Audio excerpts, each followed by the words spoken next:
శ్రీకృష్ణుడు తన భక్తులలో కలిగే అహంకారాన్ని అణిచివేయడానికి చేసే లీలలు చాలా ఆసక్తికరంగా ఉంటాయి.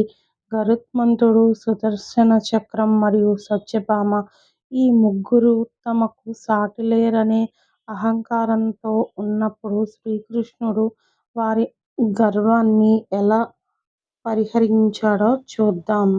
గరుత్మంతుడు తాను పక్షులలో రాజునని, ప్రపంచంలో తనకంటే వేగంగా ఎవరూ ప్రయాణించలేరని గర్వపడేవాడు.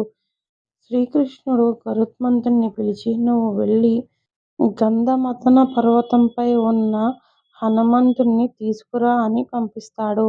గరుత్మంతుడు హనుమంతుణ్ణి పిలవగా హనుమంతుడు నువ్వు వెళ్ళు నేను వస్తాను అంటాడు. గరుత్మంతుడు అత్యంత వేగంగా ద్వారకకు చేరుకుంటాడు. తీరా చూస్తే అప్పటికే హనుమంతుడు అక్కడ కృష్ణుడి ముందు కూర్చుని ఉంటాడు. తనకంటే వేగంగా హనుమంతుడు అక్కడికి చేరుకోవడం చూసి గరుత్మంతుడు వేగపు గర్వాన్ని అణిచివేసుకుంటాడు. సుదర్శన చక్రం తాను అత్యంత శక్తివంతమైన ఆయుధం అని, తన అనుమతి లేకుండా ఎవరూ ద్వారకలోకి ప్రవేశించలేరని గర్వపడేది. హనుమంతుడు వస్తున్నప్పుడు సుదర్శన చక్రం అడ్డుపడుతుంది. హనుమంతుడు తన ప్రభువును చూడాలని వచ్చినప్పుడు అడ్డంగా ఉన్న సుదర్శన చక్రాన్ని పట్టుకుని తన నోట్లో బుగ్గన పెట్టుకుంటాడు. లోపలికి వెళ్ళిన హనుమంతుణ్ణి కృష్ణుడు ద్వారంలో ఎవరూ నిన్ను ఆపలేదా అని అడిగాడు. అప్పుడు హనుమంతుడు తన నోటి నుంచి సుదర్శన చక్రాన్ని బయటకు తీసి చూపిస్తాడు. దాంతో సుదర్శన చక్రానికి తన శక్తి పట్ల ఉన్న అహంకారం తొలగిపోతుంది.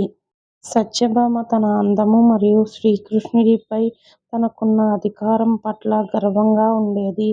శ్రీకృష్ణుడు తననే అందరికంటే ఎక్కువగా ప్రేమిస్తాడని ఆమె నమ్మకం. శ్రీకృష్ణుడు ఇది గమనించి ఒకరోజు హనుమంతుడు వస్తున్నాడు, నువ్వు సీతలా అలంకరించుకుని సిద్ధంగా ఉండు అని చెప్తాడు. సత్యభామ ఎంతో గర్వంతో అతిలోక సుందరిగా అలంకరించుకుని కూర్చుంటుంది. కానీ హనుమంతుడు వచ్చినప్పుడు ఆమెను చూసి ఈమె ఎవరో కానీ నా తల్లి సీతమ్మలాగా లేదు అని పట్టించుకోడు. అప్పుడు సత్యభామకు తన అందం పట్ల ఉన్న గర్వం తొలగిపోతుంది. ఈ విధంగా శ్రీకృష్ణుడు తన ఆత్మీయులలో పెరిగిన అహంకారాన్ని భక్తి మరియు వినయంతో తొలగించి వారిని సరైన మార్గంలో పెడతాడు.